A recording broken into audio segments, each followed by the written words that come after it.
Assalamualaikum warahmatullahi wabarakatuh.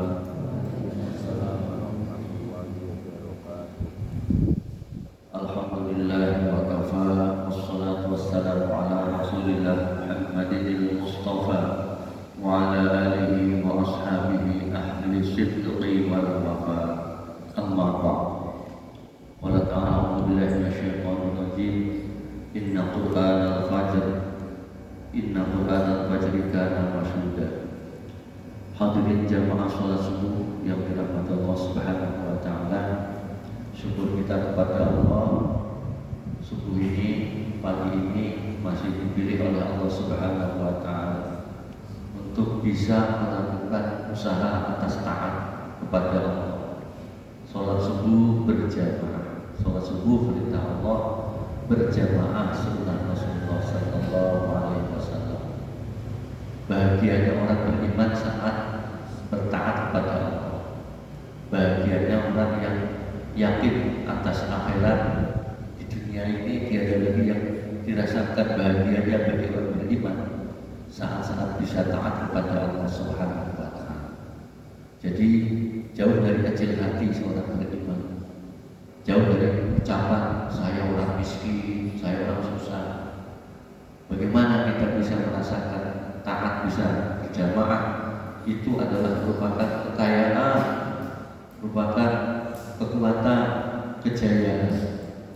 Manakala orang, masya Allah, kalau subuh ini dimulai dari rangkaian qobliyah subuhnya. Qobliyah subuhnya sangat-sangat digegah oleh Rasulullah, sangat-sangat dipegang. Nabi itu selalu terpancang pada waktu fajar, yakni ada 2 rakaat fajar, yakni qobliyah subuh.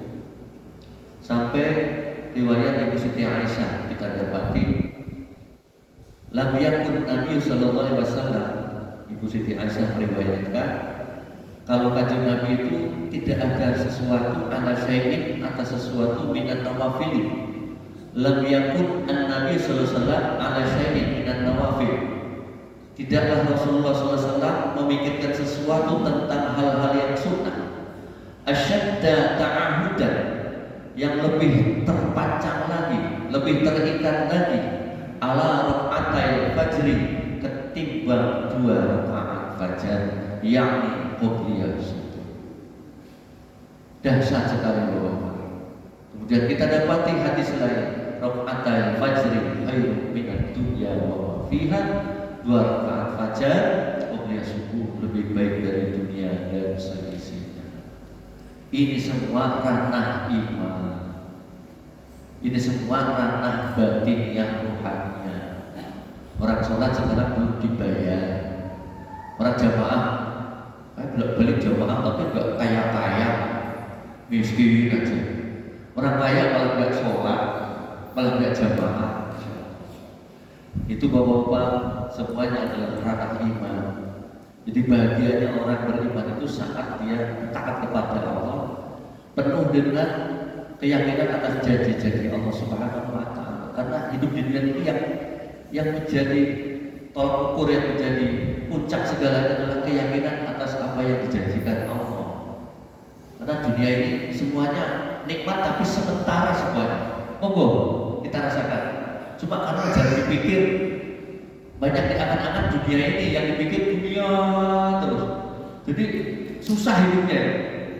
Dunia itu apa sih? Minum teh manis enak, tapi enaknya manis hanya di lidah, Pak. 10 cm. Udah masuk ke tenggorokan, masuk perut, apalagi ke bawah perut. Wassalamualaikum. Itu yang dipikir manusia, masya Allah umumnya. Nikmatnya dunia apa? Semuanya hanya sebentar, dibatas. Yang disifati oleh Al-Quran yaitu mata'ul ulur, mata'un ae iddidotul mudah, kenikmatan yang sangat kalau orang Jawa makan saknyuk sebentar banget. Tapi umumnya manusia banyak yang memikirkan itu semuanya, terjebak. Bagaimana hal-hal yang sifat yakin, hal-hal yang sifat iman ini, insya Allah, yang kita akan lalui saat-saat nanti adalah hidup selama-lamanya ba'dal qabri, setelah kita masuk ke kubur. tidak bisa kita tandur, bercocok tanam untuk mencari kebutuhan di alam kubur, di alam akhirat seketika, kecuali saat sekarang ini di dunia.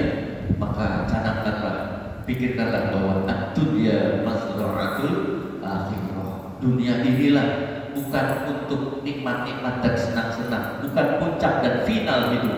Dunia ini adalah sedang bertandur, bercocok tanam dengan amal-amal soleh, perbekalan untuk hari setelah kubur kita sampai akhirat nanti. Ad-dunya mazra'atul akhirah. Dunia ini adalah tanduran akhirat, bukan final, bukan senang-senang. Jadi jangan kecil hati melihat orang di dunianya nggak sholat tapi kaya, nggak pernah beragama tapi sugih, rumahnya besar, mobilnya banyak.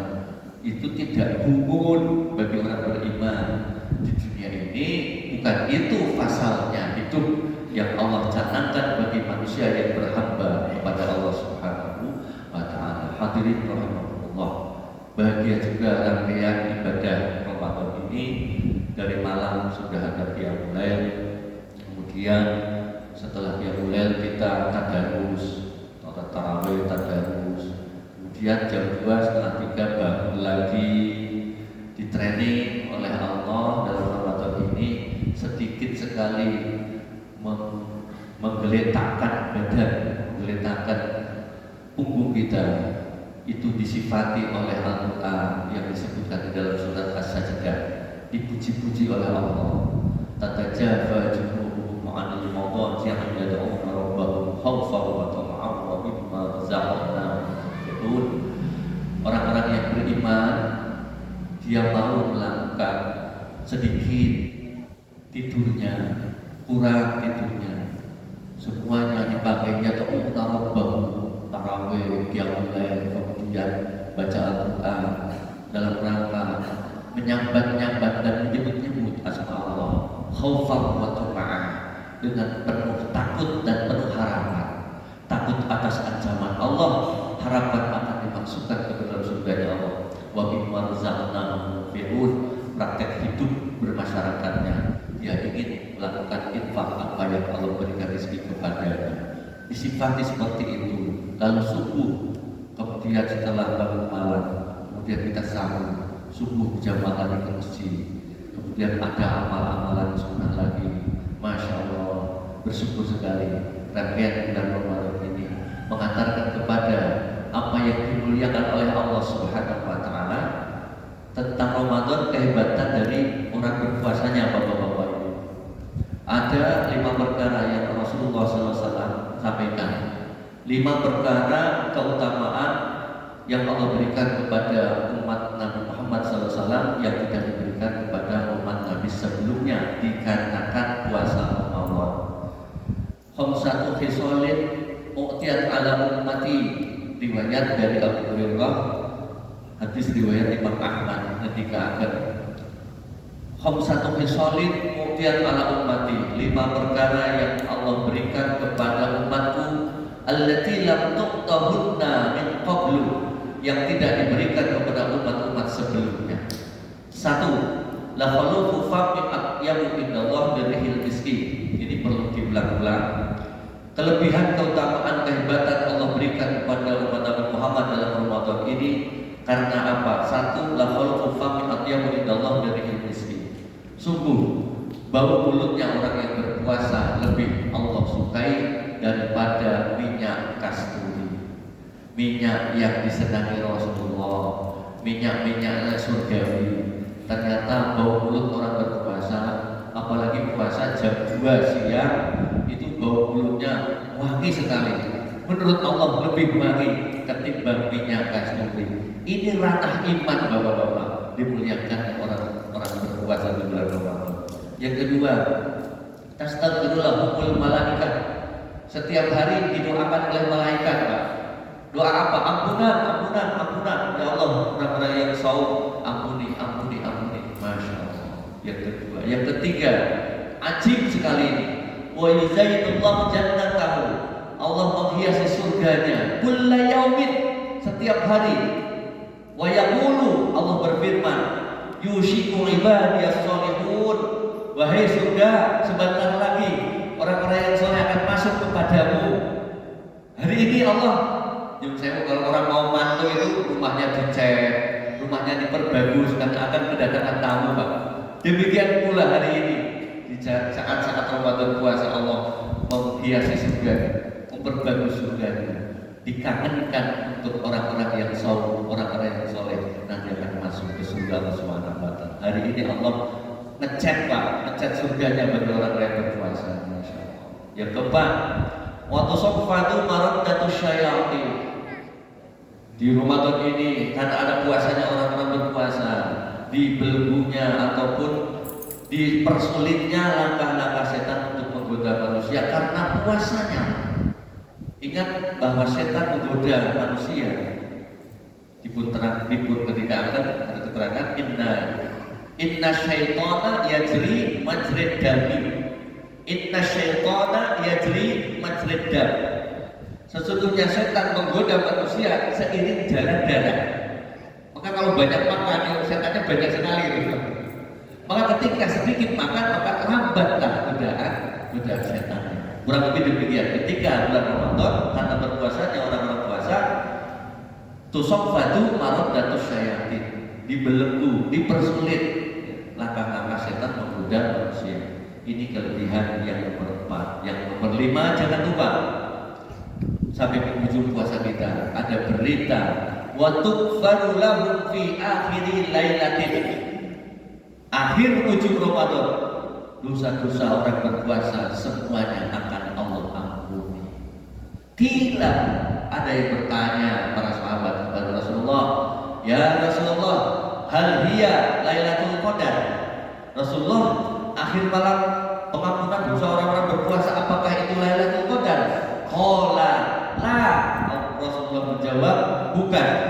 Bal, tetapi walakinnal amila innama yuwaffa ajrahu idza qada amalan.